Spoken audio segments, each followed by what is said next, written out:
In a world filled with information, where do you turn to get straight talk about retirement, investments, and your money? Lock it in to the longest-running financial talk show in Arkansas, and let us help you build the bridge between information and application. Real financial change begins right here, and it starts with you. It's showtime! Woo! What is standing between you and true financial independence? In most cases, it's knowing the right information and taking the right actions. We're answering your money questions right now. This is the Get Ready for the Future show.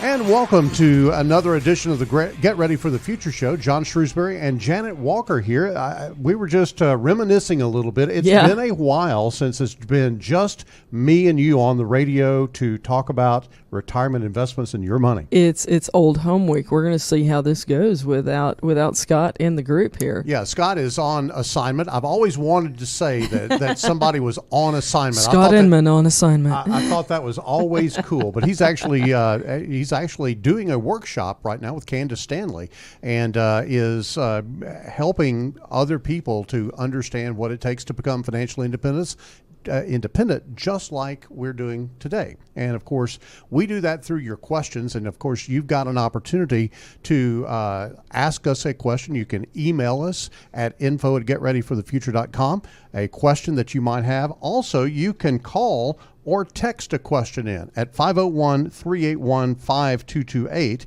And that's a voice recording that you'll just leave your name, tell us what your question is, and then we'll have time to research that question and get it on the air for you here at the Get Ready for the Future show. Janet, why don't we go ahead and just get started? First question today came from Ronnie in Little Rock. He says, I am 58, planning on retiring at 63. I have no debt other than my mortgage, maxing out the catch-up contributions, I'm assuming, on his 401k plan. Right. I want to move to somewhere warm, live comfortably, and leave a good amount for my kids and grandkids. What adjustments should I make in my investment strategy?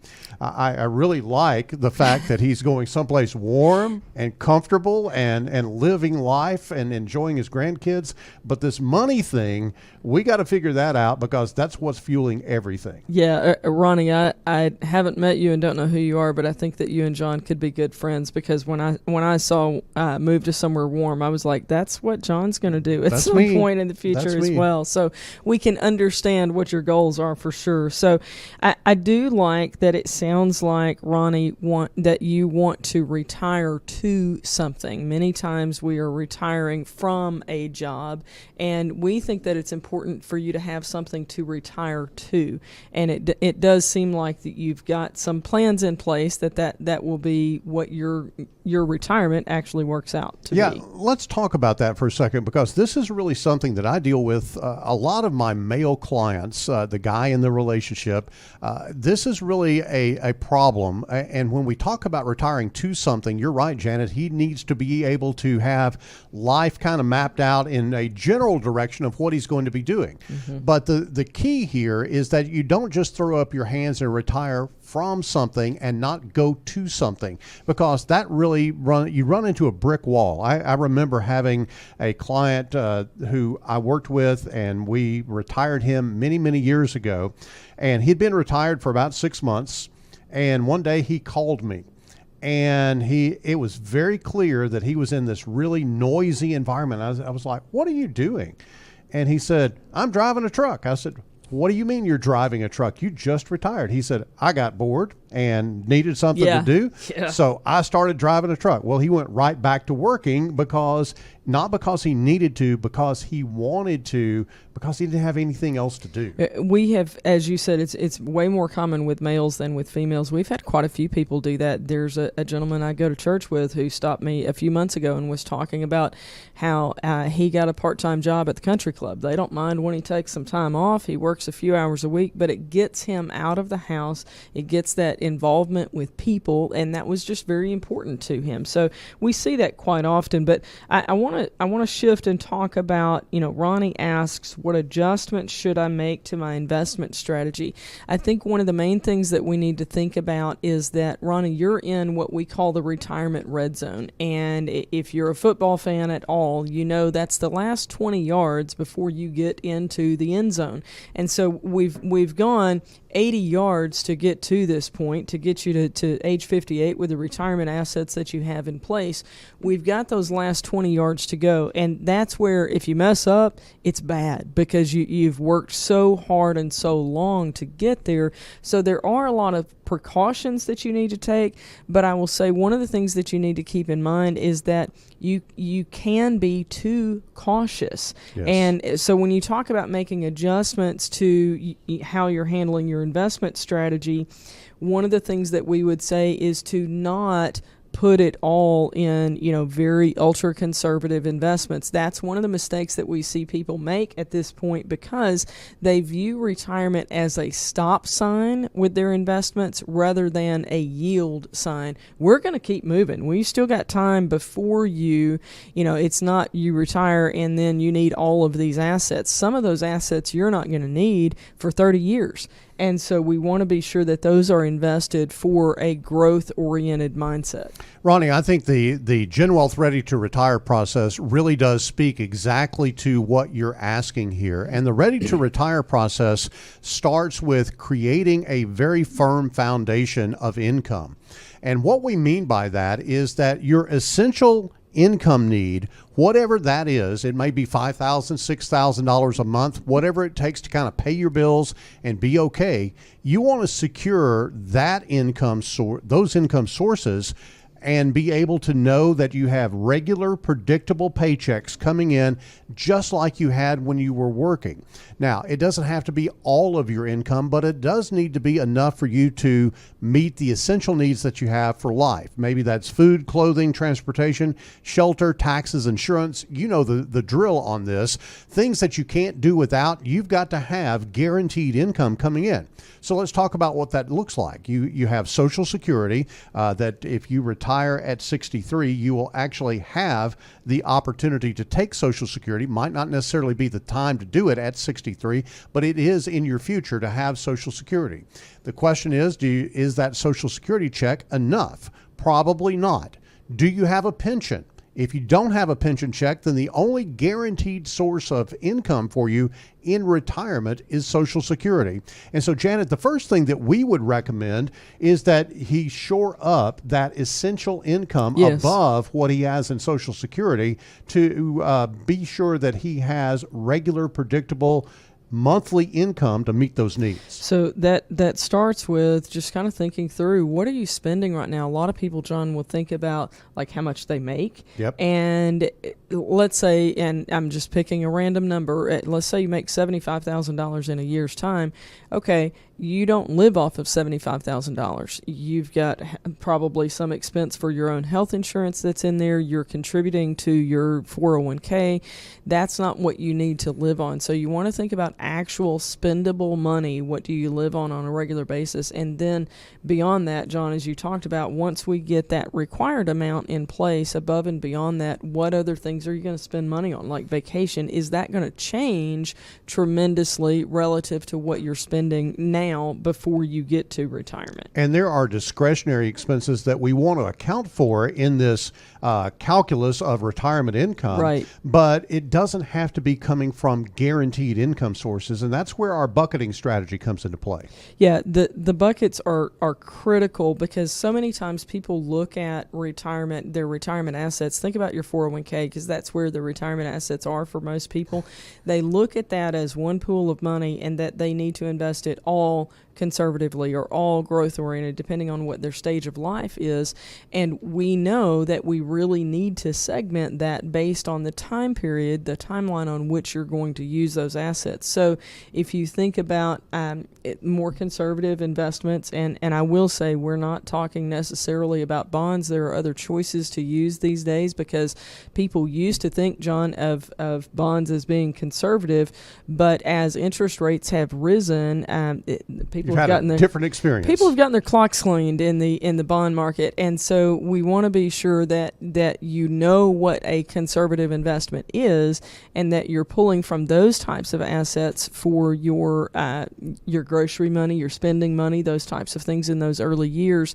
Meanwhile, we've got some more moderately invested assets that are allowed to grow for a period of time, and then long term that is more growth exposed, and those dollars can have more volatility, because if you don't need them for a decade and a half, then it's got time to recover. Ronnie, we would also recommend that you sit down with a financial advisor who is trained in the math and the science of producing retirement income, and not all financial advisors have that expertise.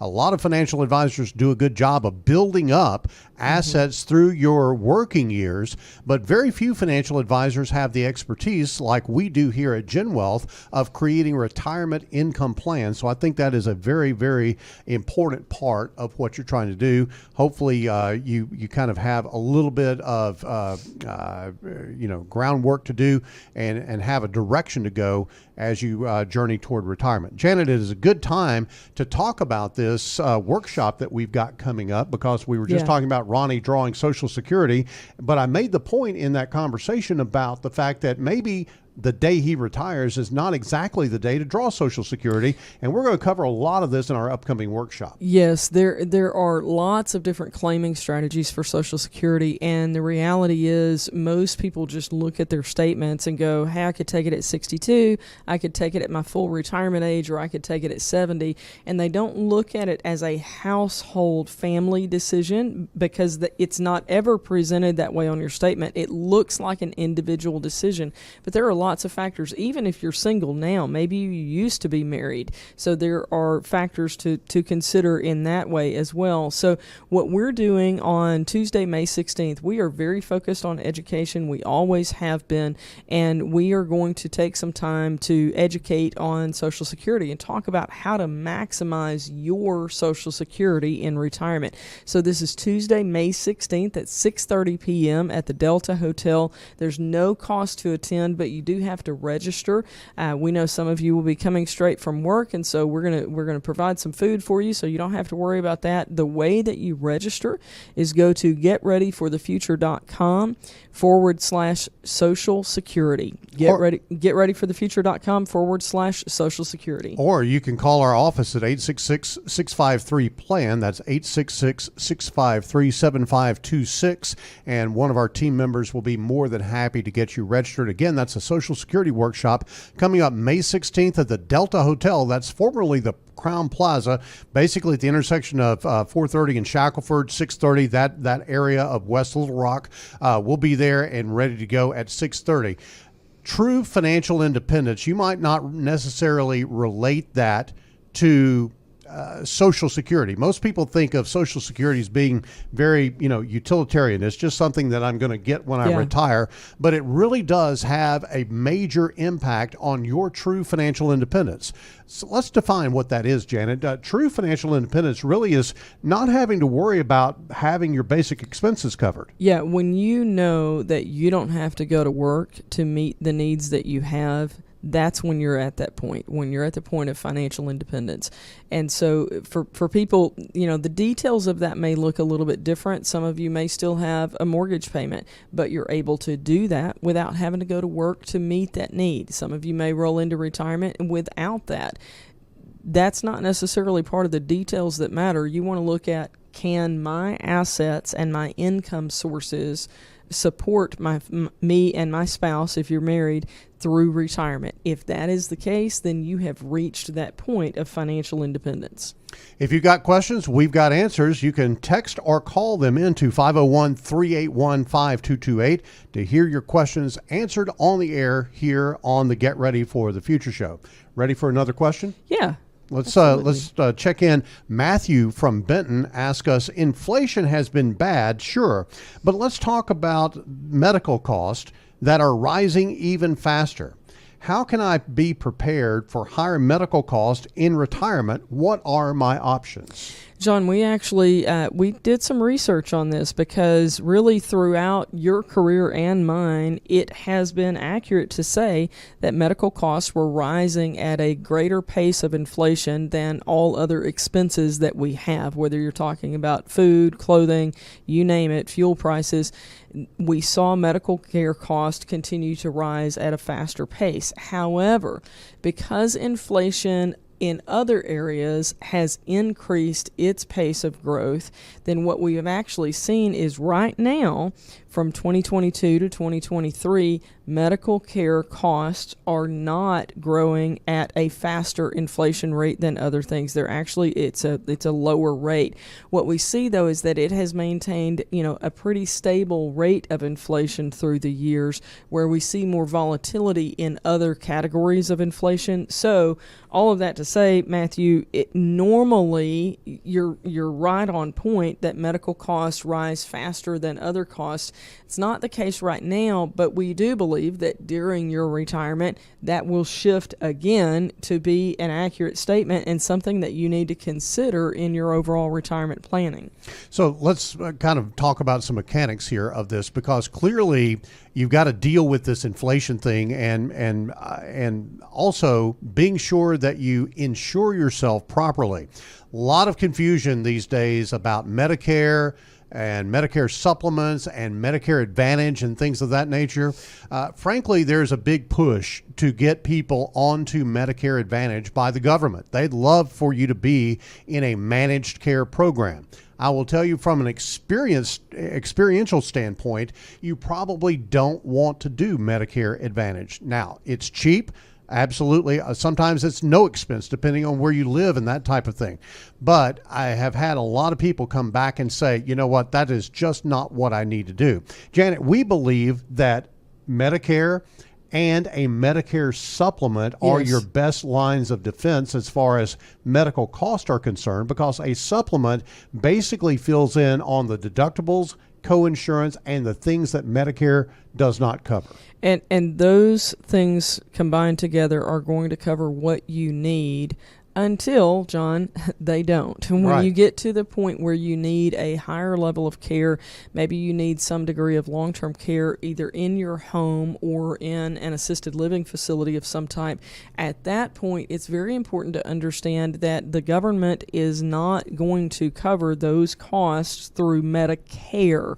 Let's distinguish for a moment between Medicare and Medicaid. I always give this little easy to remember way for people to think about the difference in the words. We care for the elderly. We aid the impoverished. So Medicare does not cover long-term care.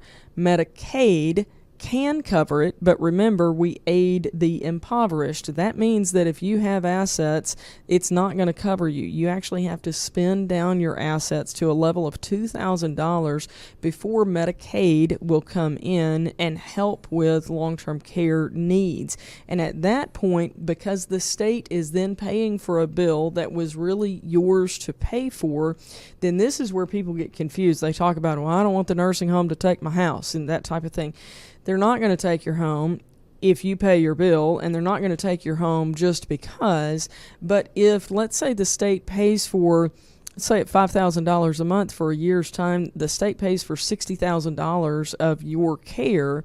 Well, that came out of the state's budget, not out of your cash flow. And so when the house is sold later on, then $60,000 of value from that is owed to the state to make, true on the bill that they paid for you. So that's where that comes from. But they don't just show up, and take your house. That does not happen. So what we want to look at, though, is how do you get out of a need for the government to be involved at all? Because, John, we've seen a difference in the level of care very clearly, whether it is self-pay or insurance versus Medicaid coverage. That's not really where you want to be. And so if you're in a position to be able to look at long-term care insurance as an option, I will say that is something that if I were in your shoes, I would consider it. I'm not saying that everybody needs to have it or that it's the right thing to do, but I am saying that you need to look at it. And intentionally, this is the key. intentionally check the box on making a decision about whether you want to have and need to have long-term care. After you've made that decision, move on, because what we see very often is people will postpone the decision. Well, let me think about it. Let me consider this or consider that. And there's never a day when they wake up and go, this is the day that I'm going to make a decision. And so they go a few years down the road. Well, those premiums are now higher. And so it would have made more sense to lock it in. So anytime from about age 55, and really, I won't put a cap on this, but it does get to a point where it doesn't make sense anymore from a cost standpoint. But 55 and up, if you have not made an intentional decision about long-term care, you need to. Janet, let's also talk about something that nobody really wants to have to think about or deal with, but you have some degree of control on your utilization of health care when you as you move into retirement. And what I mean by that is if you are proactive about your health, and guys, I am talking to you. I am one of those that I try to avoid the doctor's office at every turn, and I know most of you guys are like that as well. But I will also say that in the last probably 5 or 7 years or so, I've been very proactive about my health. I have a regular standing appointment with my primary care physician, and he does a whole battery of tests on me and has found some things that we are being proactive about, trying to be sure that they are not problems for me as I get older. And I think that oftentimes we think we are saving some money by not going to the doctor, and we're saving some discomfort or whatever. You just are irritated about the whole idea of going through the medical system. So and this is clearly where an ounce of prevention is worth a pound of cure. Yeah. And I think that most people don't really understand how much power they have in their own control to control their healthcare costs. Yeah, absolutely. Being proactive. I mean, I think that's a recurring theme at GenWealth on really any topic. So your health is included in that because that allows you to be proactive with your finances as well. All right. You've got a question, we've got answers. You can text us or call us at 501-381-5228. That's 501-381-5228. We'll get your questions answered here on the Get Ready for the Future show. Janet, our next question comes from Amy from my hometown in El Dorado. Yeah. Amy is 60 and looking to retire soon. She says she has about $500,000 saved for retirement. Recently, she says that she has heard a lot of good and bad about annuities. She says, I don't know what to believe. What's your opinion, and how does this fit into a retirement plan? Amy, John, do you have an opinion on this? I have lots of opinions. So let's just kind of walk through some basic fundamentals. If you need to drive a nail into the wall, you don't use a wrench, you use a hammer. And certainly you're going to mess up the wrench, or you're going to mess up the wall if you use the wrench. Yeah. But a lot of people think that annuities are the Swiss Army knife of investment vehicles. They'll do this, they'll do that, and that's not true. Also, there are a lot of people who think annuities were created by the devil, and that you should never even utter the word annuity, much less put any of your money into it. And that's not true either. Just like everything else in life, there is a balance. Here is how an annuity is supposed to work and how the best use of an annuity can come into play.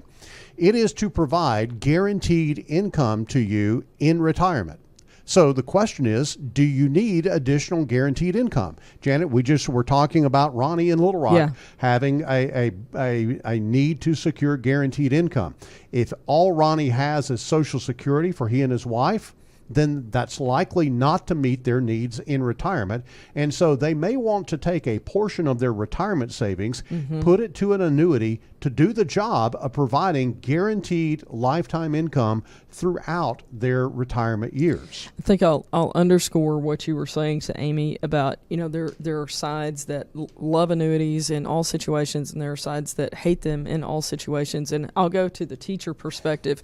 When you're taking a test on any topic and you get to a true false section, you look for some words that just kind of tip their hand about whether it's going to be a true or false statement. If you see the word always it's probably false. Yep. If you see the word never, it's probably false, because there are probably some situations where that statement is not accurate. The same is true if you were to take a true false test on annuities and said they are always a good answer. That's false. They are never a good answer. That's false. Right. There are situations where they are not only a good fit, but the best fit. And then there are situations where you don't need one at all. So it really is very individualized. But I will say it is the only source that you can get for guaranteed retirement income to supplement something like your Social Security. Your Social Security is going to come to you on a guaranteed basis, and an annuity also has the ability to provide that guaranteed stream of income. So let's put some numbers to this. If you say, I have to have $5,000 a month, John, for food, shelter, clothing, transportation, just to meet those needs, if that's what you have to have, and between you and your spouse, you have $4,000 a month coming in from Social Security and or pension income, then you've got a gap. You've got $4,000 coming in and you need $5,000. So we have to go to something that we know is going to provide you that income regardless of what your investments do otherwise. But let's flip that. Let's say that you needed to have $3,000 a month coming in on a guaranteed basis and you have $4,000. In that case, you don't have a need for additional guaranteed income. It really is that simple to get to the answer to the question of, do I need to consider an annuity? But then beyond that, it's the details of now what type of annuity, what is important in that, and that's where you really need to consult with an advisor who knows how those work. And Janet, just to kind of break down some mechanics of an annuity, it is placed with an insurance company, and in the iterations that we use here at GenWealth, we are using the insurance company, and they are taking that money and investing it, and you own those investments inside that. So it acts a lot like mutual funds and things of that nature inside the annuity. But the real caveat of the annuity, the benefit of the annuity from the insurance company standpoint, is they are providing you a guarantee that says, you know what, if you draw money out of this at a regular pace and the market goes down and you deplete your assets over the course of your life and potentially your spouse's life, then we're going to continue to pay you that income. It is essentially just like insuring that paycheck that is coming into you from the insurance company. It is very analogous to insuring your well paid for home with homeowners insurance. No one would cancel their homeowners insurance just because they have a paid for home, because they don't want the economic risk of having to replace that if a tornado comes through or it burns down or whatever the case may be.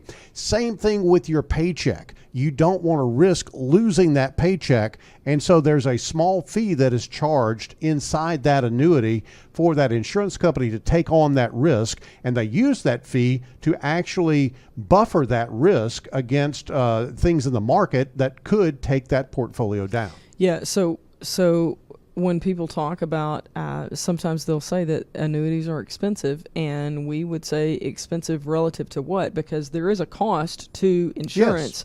Yes. There's a cost to any insurance that you have, but we also talk about, like, we choose certain expenses because they deliver value that matters to us. And that's the question that you really have to ask on this. For example, I didn't drive to the office today on a bicycle. I chose to have more expensive transportation than that because I wanted to have, in Arkansas on the same day, you need the ability to heat and cool your vehicle. So I wanted something that had the ability to regulate the air inside the vehicle. And also, I drove from Saline County into Little Rock. I didn't want to have to pedal the whole way. I probably couldn't have made that these days.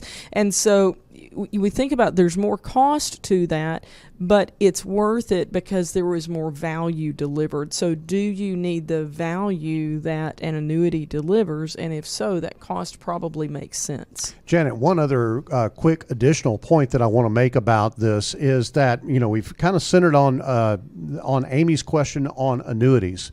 But here's the thing. Annuities are only part of the overall retirement process. The GenWealth Ready to Retire process looks at all of those things. And an annuity is an important conversation to have relative to your retirement income, but it's not the only conversation that you need to have. You need to have a comprehensive conversation about the things that you need and the things that you want your income and your money to do for you in retirement. You also need to be thinking about a lot of other things. We've touched on long-term care today. We've thought about things like, all the various things that come into play in retirement, estate planning, tax planning. All of those things are really important. So I don't want Amy to get kind of tunnel vision or down a rabbit hole and get consumed by this annuity question to the detriment of the rest of her plan. Well, I think the key here is holistic planning. Yes. And so when you think about, John, you were talking about, using a wrench where you really need to use a hammer. Really, in your retirement planning, you need a whole toolbox, because there are certain pieces of it that require different tools than other pieces of your retirement. And that goes back to, we talked with Ronnie from Little Rock earlier today about his question about what adjustments should be made to his investment strategy. And in a way, this really correlates to what Amy is asking about, that if you think about your retirement portfolio in pieces rather than as that whole one lump sum that's probably in your 401k, let's say that there's $1 million in that, just for nice round numbers. Well, maybe a couple of $100,000 needs to be peeled off for some guaranteed income stream to supplement. Maybe you don't need that, but that's a consideration in your buckets of money that we talk about. And then another portion of it peeled off for those conservative dollars, then some for the moderate, then some for the more long-term growth.